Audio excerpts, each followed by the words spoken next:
Hello! So this is my 2.0 guide for the 2.0 Leo Cup that addresses a lot of the differences that we have seen in the recent 7.1 patch, as well as the release of the summer banner. So there's a lot of new things going on, and there's also a lot of interesting ways that the meta is changing, and I got a little bit too hyperfixated on it, so this might be a longer video because I'm just going to talk a lot about it. So I'm really excited.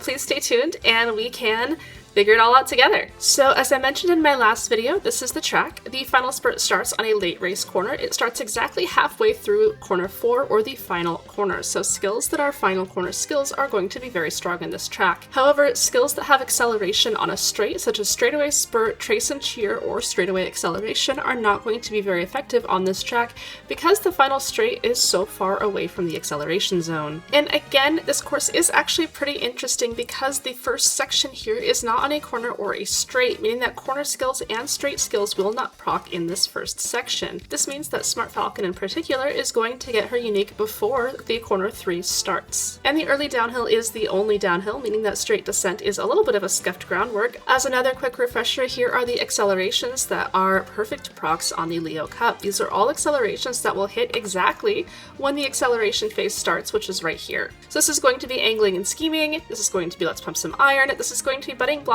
and this will be shooting for victory. Notably, you can stack budding blossom and shooting for victory together, and if you're third or fourth, then they will both proc, giving you a very strong acceleration. Now let's talk about some of the changes that we have seen between this and the last sprint video. What exactly did the patch change? So the most impactful things that this patch has changed is going to be the PDM changes, which makes fronts much worse. These PDM changes means that pace and late are not punished for closing in on the fronts nearly as much as they were before, which means that pace and lates can really creep up on the fronts and just aggressively pursue them right until the point where they can pass them in the mid-race. Also, on your left, Turbo Sprint and Neck and Neck have all been buffed. They are all now much better skills for this CM. All of these buffs means that lates are now viable and end closers are seeing some play as well. Pace chases are still king, but fronts are no longer the second best strategy anymore. Now fronts I would consider to be maybe the worst strategy. I think that pace is still the best. I think that lates have actually gotten much better, and I think that certain end closers are very strong and potentially stronger than lates. However, unfortunately, I do think that fronts are not in a good spot, and it is difficult to make a frontrunner ace that can win consistently. The final major patch change is that the revamped Unity Cup is now viable for making your aces, and we're going to compare Unity Cup aces versus Trackblazer aces as well. Another thing that has happened since the last sprint guide I put out is that the summer banner has released.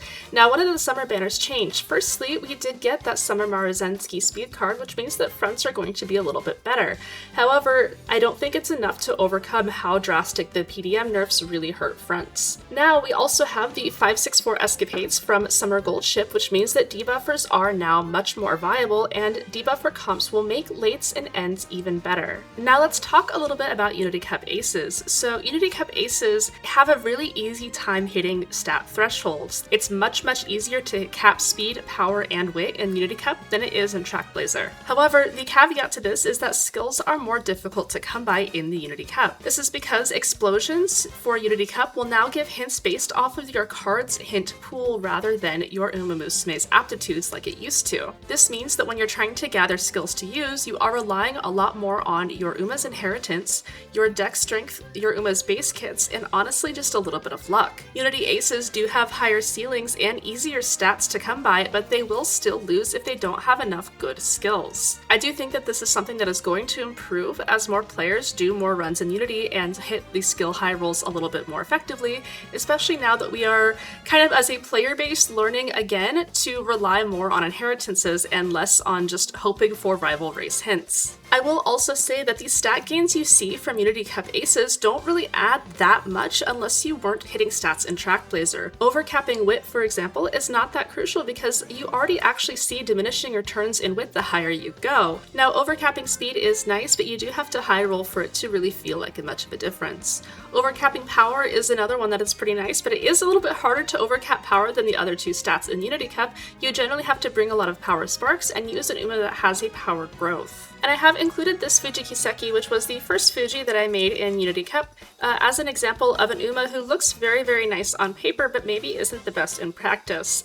As a note, I did get lucky in my inheritances, and that's the only reason why I have Uma Stan and playtimes over on this Fuji, because I'm definitely not getting it during her career with these cards in my deck. But still, this Fuji has no sprint corners or straights, she has no pace straights, I whiffed on Speed Star, and I will say that Burning Spirit Speed is not actually that incredible of a velocity skill. It's better than nothing, but it's not amazing. So overall, the few velocity skills that I did manage to get on this Fuji, some of them I got during inheritances. So I do think that Unity Aces and Trackblazer Aces can be pretty competitive with one another, although again I do think that Unity will eventually have a higher ceiling, but it does depend on the strength of your account. I would consider running Unity if you can't hit target stats in Trackblazer. If you are really lagging behind on your speed, your power, and your weight in Trackblazer, then I would recommend trying to run Unity. In Trackblazer, you are going to struggle a little bit sometimes for those higher stats, but Trackblazer will give you more hints for your skills if you don't have very strong decks or legacies to get there. So in that way, if you're kind of a newer player, or if you're a player without a very established account, it really depends on whether or not you're able to hit those stat thresholds in Trackblazer, or if you really need to rely on Unity in order to hit stronger Umas. Another reason to go to Unity is if you do actually have those very strong cards, those good parents, or if you're running an Uma that has a good base kit, Unity is also an option there. Another reason that Unity is very nice is because it helps Umas that have poor Trackblazer aptitudes. The ability to run in Unity Cup is kind of breathing life into Curran-chan and Nishino Flower and makes them a lot easier to run as viable aces. In Trackblazer, you are able to run Umas that have better aptitudes, and you are able to capitalize more on those better aptitudes. Trackblazer is also going to give you more guts, particularly if you're running a guts build. I do think that guts builds are more viable in Trackblazer than they are in Unity Cup. And if you're running in Trackblazer, you are able to get more incidental parent runs than you would be if you're running in Unity and only hitting, 13 to 15 races. Trackblazer does have easier deck building because you do have a lot more flexibility in your deck as long as you're hitting the 50 race bonus threshold. So I would say overall, don't be distracted by how shiny the Unity Cup is. There is a difference between these two scenarios, but both scenarios can produce competitive Umas for CM16. Leap Forward is an acceleration increase that allows you to accelerate in the late race if you do overtake someone if you are in 5th place or below. This makes Leap Forward very, very strong on end closers in particular, but also strong on late surgers. There's a couple people who I've seen who are farming Leap Forward on parents now, so you could try to use those legacies in Unity to try and inherit that skill. And now here is my CM16 hot take. I don't think that CM16 is as gambly as people want you to think. I do think that Sprint CMs have an earned reputation of being gambly, particularly because CM9 is our only other Sprint CM so far, and that CM was extremely gambly because we didn't really have strong enough, reliable enough Accels to be consistent. This CM, we do, and we also have a much stronger late race start. CM16 is a carryover CM disguised as a sprint CM.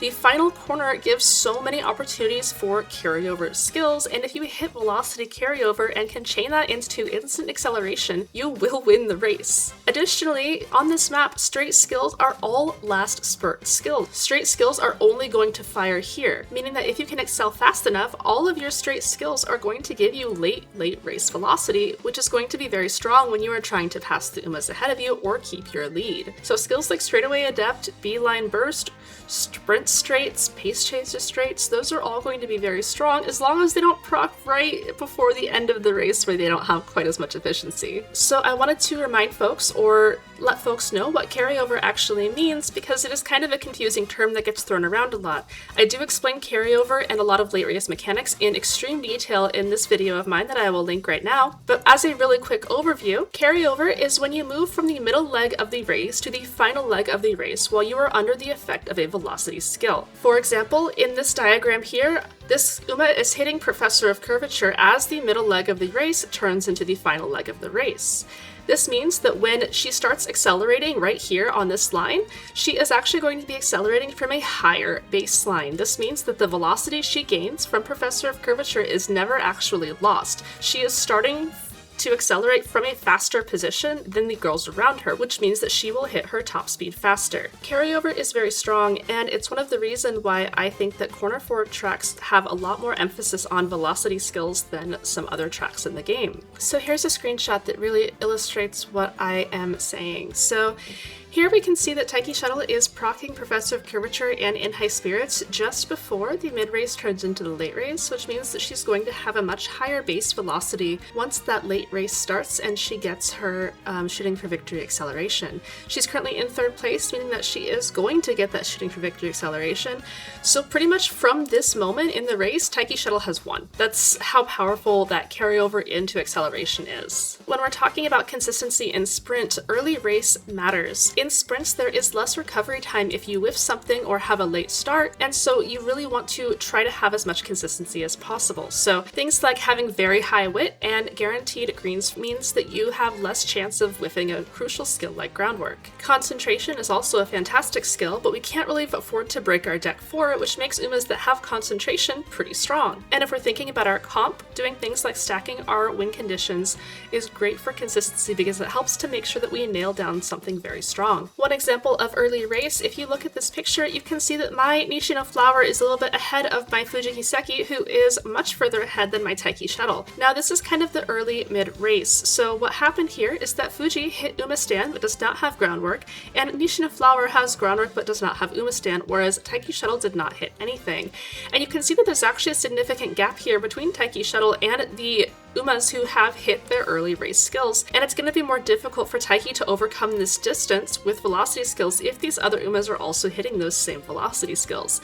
This means that Taiki is at a disadvantage to win basically from starting out of the gate. She doesn't have a lot of time to make up this distance in order to hit her win condition, which is going to be 3rd or 4th. So I'm going to talk about some notable cards that you should use or consider to use in your deck as we are building for our aces for CM16. I do still think that Bakushin Guts is an amazing deck slot in CM16 front and pace decks, especially when you are doing Unity Cup, because it gives a lot of sprint hints. She gives you guaranteed groundwork, she gives you sprint hints, and she does give you the chance of getting in high spirits, which solves a lot of the Unity Cup issues with skills. Unfortunately, in high spirits is a skill that you might not get even if you finish her skill chain. Bakushin Guts can randomly just decide to give you light as a feather, which is the white version of the skill and not as powerful. Whether or not she gives you in high spirits or light as a feather is influenced by how high your guts stat is, so if you really want to maximize your odds of getting in high spirits, then try to take a couple early guts clicks. Now, Bakushin's speed is another option. She also gives sprint hints, and she is a very strong speed card. The gold skill that she gives is Turbo Sprint, which has recently been buffed. So if you need more acceleration, as well as acceleration which works on backliners, or if you need a stronger deck, you can use Bakushin Speed. The July 1st patch did buff Turbo Sprint, so now it is a random proc in the late race, so it's sort of how On Your Left used to be in terms of how reliable it can proc. The Daiwa Power card is good for pace chasers who need more acceleration. I would consider this card on Umas that are not Taiki Shuttle or Nishino Flower, because they already have their built-in 0.4 acceleration. Daiwa, I would say, has a little bit better of a deck feel for Unity Aces, since you can rainbow on power and build that crucial power stat a little bit better. The pace chaser hints that she has are okay, you mostly are just hoping that she will give you pace corners. The 7-1 patch did also buff Neck and Neck. It is now random in the first half of the late race, so it is more likely to hit much earlier, which is very good. For those who are unaware, Neck and Neck is the gold version of Head On, so if you do have an Uma that has Head On naturally, such as Ballroom Fujikiseki, you might not need to use this card. And now lates are so back. So On Your Left has also been significantly buffed, and similarly to Neck and Neck, it is now random in the first half of the late race. Lates can hit this from 4th or below rather than 6th or below, which is kind of crazy. However, the Nice Nature Wit card, while it is very strong as a stat stick, doesn't really have any other great skills other than maybe corner acceleration. The Winning Ticket Guts card does also give On Your Left, and it does have better skills for late surgers, but it is a much weaker card, so if you can afford to slot that in for a couple skills, that might be viable. Otherwise, you definitely want to be looking at using Nice Nature. And now we can talk about the Summer Maruzensky card. This card is an extremely good front card that is workable at LB1. This card is even better in Unity Unity Cup because of the facility level system. She also gives out a ton of front runner hints, which pretty much makes her a must-use card on any front runner Unity made aces. As a small reminder, LB1 is going to be the major breakpoint for her. If you are a dedicated front main, you can go up to LB3 for more hints. Her gold skill is Top Runner, which is an early mid-race velocity skill that will proc if you're near another runner. Now we can talk about sprint debuffs. So Summer Gold Ships Inherited Unique allows you to proc any gold skill at a random point from the 50% mark to the end of the race. There are a couple of major caveats with this skill that I'm still seeing folks not being aware of. I did talk very extensively about Summer Goldship and her skill in my debuffer guide, which I will link right here, but I'm going to go over the basics of it right now. Summer Goldship's 564 skill will proc a random gold skill if that skill is not on cooldown. It will then put that skill on cooldown. Most skills have a 500-second internal cooldown, meaning that you cannot proc them twice in the same race. This skill will ignore proc conditions such as position or distance, meaning that you can proc medium skills on a sprint track such as Dominator. However, please, if you take anything else away, take this. You cannot proc the same gold debuff twice. So the strategy with Gold Ships Unique is to either inherit it onto a debuffer who only knows Dominator as their gold skill, or to inherit Gold Ships Unique onto a debuffer who has learned Keen Eye from the Gold City Speed card and has other debuffs in their kit. One such example is Sweep Tosho. So Curran-chan and Sweep Tosho both have gold debuffs in their native kit, but Curran's proc conditions conflict with Keen Eye because Adored by All requires you to be in front of the Uma you're debuffing, and Keen Eye requires you to be behind the Umas you're debuffing. Sweep Tosho requires Field of View for Petrifying Gaze, but it is as strong as Dominator when it hits. This means that in order to maximize her efficiency for Petrifying Gaze, Sweep Tosho needs to have sprint aptitude and a competitive mid-race package in order to keep up with the Umas that she is going to attempt to debuff. So in an ideal world, 564 will proc Keen Eye, and then Sweep Tosho will naturally proc Petrifying Gaze. However, 564 can proc Gaze early, meaning that you won't get access to Keen Eye. Another caveat with the Sweep Tosho debuffer is that because Petrifying Gaze is a field of vision debuff, when she is spreading out a lot on the final corner to try to overtake, it could mean that she misses quite a few Umas with it. So it is going to be a little bit more gambly. This is an example of my Sweep Tosho that I have been using. You can see here that she uses 564 escapades to proc Keen Eye just before the final spurt of the race. And then after the final spurt begins, she procs Petrifying Gaze on her own. And this is her ideal scenario. Through this, I was able to win the race with my Nishino Flower, and I can confirm that I have won quite a few races just by using these debuff combinations. So let's talk a little bit about different positions. Firstly, we'll address Runaways, because I've seen a lot of people talking about making Runaways or saying they're going to make Runaways or asking about making Runaways, and I really want to make it very clear that Runaways do not have win equity in sprint races. They cannot make enough distance to maintain a lead. Their late race coefficients are awful. I'm not saying that they will literally never absolutely 0% win chance, but the odds of them winning are very, very low. They don't have a lot of win equity. I would say that Runaway's only true purpose in sprints is either to pace up the lobby, to force certain positions, such as forcing your Taiki or Flower into 3rd and 4th, to give a front or pace a mid-race / late race overtake target, or to debuff. But if you are building a Runaway as a debuffer, if you're using the 564 skill to proc something like Keen Eye onto your Suzuka, please just remember that that actually only targets the Umas that are still ahead of you. So there's a pretty good chance that you're not really going to hit anybody with it, or you're only going to hit 1 or 2 people with it once she procs it in the late race. Fronts have a difficult time for the same reasons that Runaway has poor win equity. With so many pace running groundwork, it's especially hard for fronts to try to break out of the pack. The PDM nerfs that we got on the 7.1 patch means that pace chasers and late surgers are much further forward in the mid-race as they used to be. This means that fronts have a much more difficult time trying to maintain a lead and push velocity skills in order to keep that lead. Fronts also struggle for a strong final corner velocity skill, whereas paces and lates can just stack a bunch of additional skills. Fronts don't have skills such as Rising Dragon or Speed Star. I have seen quite a few triple front comps in rooms, and I will say every single time I've seen it, the pace chaser in 4th place just wins. So it is tough, I think, for fronts to really be able to get consistent wins. I don't think that they can never win, but I do think that their win equity is probably the worst out of all the positions right now. For pace chasers, I'm going to talk a little bit about why triple pace is such a strong composition. Triple pace gives you insurance for 3rd place and 4th place on the final corner, which means that you have a lot of opportunities to hit the butting and shooting for victory. Triple pace means that if you are in lobbies that don't have any fronts, you can't afford to lose one of your pace chasers to lucky pace. pace. This means that you will still hit 3rd place even if you have the 3 best pace chasers in the lobby and 0 fronts. If there are fronts, pace chasers can still get ahead of them with well-built mid-race. Pace chasers really benefit players who can build mid-race very well because they're not going to be punished for being good. Speed Star is also just a very strong final corner velocity skill that has a very high chance of carryover. Pace chasers also benefit from running that Guts Bakshin card because they can use both in high spirits and groundwork, as well as all the other sprint skills that Bakshin gives.